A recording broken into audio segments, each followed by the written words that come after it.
Hey guys, what's up? Welcome to the channel. Today we have an awesome video taking a look at Jordan Spieth's chipping and pitching motion. Now, Jordan Spieth, one of the best short games in the world. There is so much to learn from this chipping and pitching motion. I'm going to be taking you guys through it. Some of the things I've picked up on, some of the things I personally want to work on and take away from this, and some fundamental things to understand that will help you chip and pitch the ball much better. Here we have Jordan set up with, well, first of all, let's look at a front on angle, and then we're going to look at down the line. Let's look at this full speed first of all. Bear in mind, Jordan actually holes out this shot practicing, and let's have a look at this.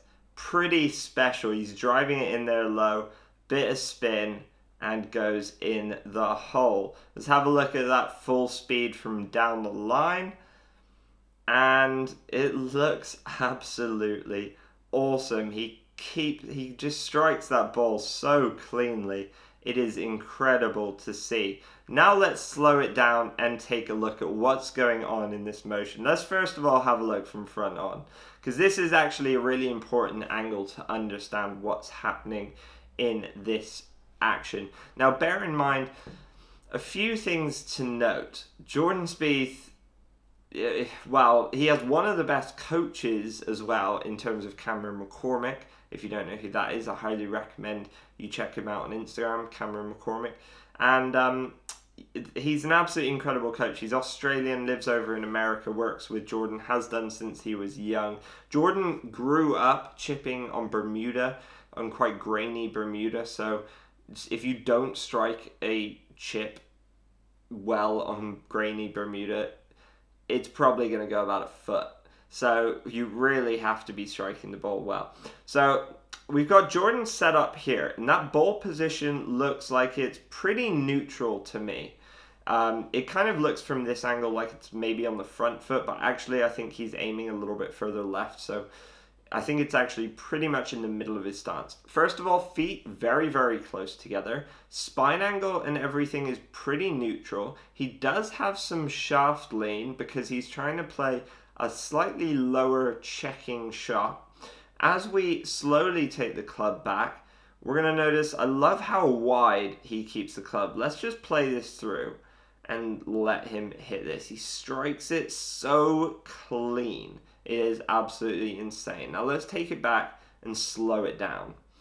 Look how wide he is keeping that club. If we pause that at the top of the backswing, or whatever you want to call it, minimal wrist set, very minimal wrist set. Look how what a wide arc that club is traveling on. Now that's really important in chipping and pitching, because the wider the arc the club is traveling on, the more consistent your strike is going to be. It's going to be easier to control that low point. Also bear in mind, the less wrist set you have, the less wrist set you're going to have to get rid of when you come down into the ball. So it's another variable to kind of get rid of in the chipping and pitching motion. If you look at Jordan's shoulders, his hands are directly in front of his chest. So he's not using his hands, he's not using his arms. He's, basically using his shoulders and chest as the engine for this chipping and pitching motion. If we slowly play it down, keeps that club really wide, really nice. And if we pause it at impact, look how much shaft lean he has. Now, there's a few things I want to talk you through here, because I wouldn't recommend anyone have a huge amount of shaft lean in a motion like this, but he does not really take much of a divot. He kind of bruises the ground, and he doesn't dig into the ground. And that's because if we play this through, he comes through still very wide and moves that left shoulder up and out the way so that the club doesn't continue down into the ground. And if we pause it at the end here, look at the structure in his arms and the club, where he's kept the hands ahead of the club. Phil Mickelson likes to call it an inverse line. Keeps the hands ahead of the club, and keeps the arm structure connected to the body, so there's not been any kind of flippiness or yippiness or anything like that. Let's play this thing through a few times and just take a nice look. So bear in mind, look how wide he keeps it, what a nice wide arc is coming down. And then there's also another thing I want to talk you through.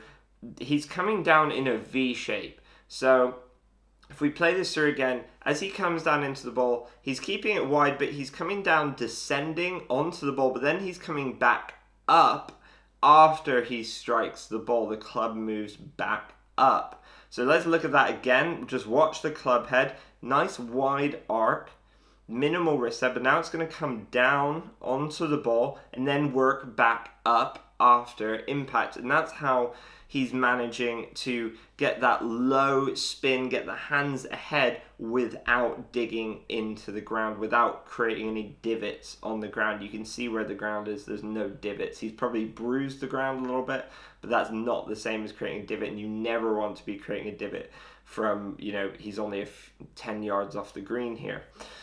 Now let's have a look at it from down the line. Now first of all, let's just play it through full speed a few times. I just love watching it. It's just so clean the way he strikes it. It looks like he's hitting probably a 30 yard, 25 yard, maybe a little kind of low running chip shot. If we slow it down, let's have a look. So first of all, setup. Great setup. He's got the shaft nice and upright, which is again important because you don't want the heel of the club digging into the ground. You want to get that shaft more upright. Also, there's a really interesting thing Pete Cowan talks about in terms of getting the shaft more upright. And if you don't know who Pete Cowan is, he coaches Rory McIlroy. I've done videos on him before, and he's one of the Brooks Koepka as well. He's one of the best coaches in the world and one of the best short game coaches, especially in the world. And basically, he talks about if the shaft is completely upright, if you're holding the top of the grip and the club head is swinging back and forth, it's gonna want to swing back up and down on the same line. The club head, if you get it behind the hands, a little bit more inside, it's going to want to drop down more on the inside. So you want to be keeping it more up in front of the hands. And if we have a look at Jordan as he takes the club away, he definitely does this. As he takes it back, if we pause it at the top, I mean, that club shaft runs so beautifully through his right forearm. That is just such a great position to copy. Bear in mind here, he has a stronger club face because he's playing more of a low running shot. If he was playing more of a high shot, he would have a more open club face. Also, again, minimal wrist set, nice wide kind of arc he's created here. Very up and down plane. He's actually keeping that club shaft on the same plane as he set it at address. And as we play it down, he's going to again keep that on the exact same plane. He's dropping it down onto the ball, bruising the ground, and lifting that left shoulder up to come through. Let's look at that again. So if we take it back from the start, nice wide takeaway, shaft moves up, staying on the same plane. Left shoulder clears out the way as he comes down onto the ball, and that's why he doesn't take a divot. And if you even look at the ground after he's hit the ball, even though he's hitting a low running shot with a fairly closed club face and a decent amount of shaft lean, there is no evidence he's really just hit a shot from that position. Let's play it through one or two more times. I just love looking at this, honestly.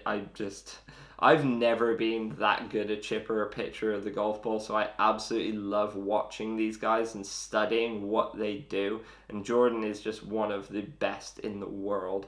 It is absolutely awesome. That ball comes out so beautifully with so much spin and nice low launch, because he has a fairly lofted club here as well. Even though he's hitting a low running shot, he's actually playing it with like a fairly lofted wedge here.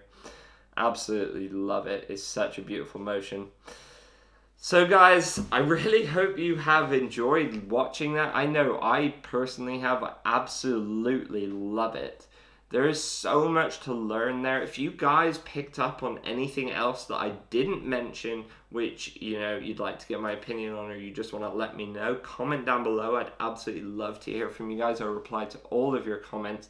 We just did a video about Phil Mickelson's chipping and pitching motion. In that video, we actually had a really good slow motion look at how Phil hits a low shot and how he hits a higher shot too. Unfortunately, we didn't have a higher shot from Jordan, but I highly recommend checking out that video because actually there's a few similarities in there, but there's also a few differences. So please do check out that video on my channel. And also we did a video about Phil Mickelson's golf swing from this last few weeks when he's won the PGA, and that's also a pretty interesting thing to take a look at. So guys, hope you have enjoyed this video. Hope you've learned something to take away from it. Let me know if there's any other golf swings or anything else you want me to make videos about. I would absolutely love to hear from you guys. Just comment them down below, reply to all your comments. Give this video a like, subscribe to the channel. I will see you in the next one, guys. Thank you so much for watching. As always, guys, grip it and rip it.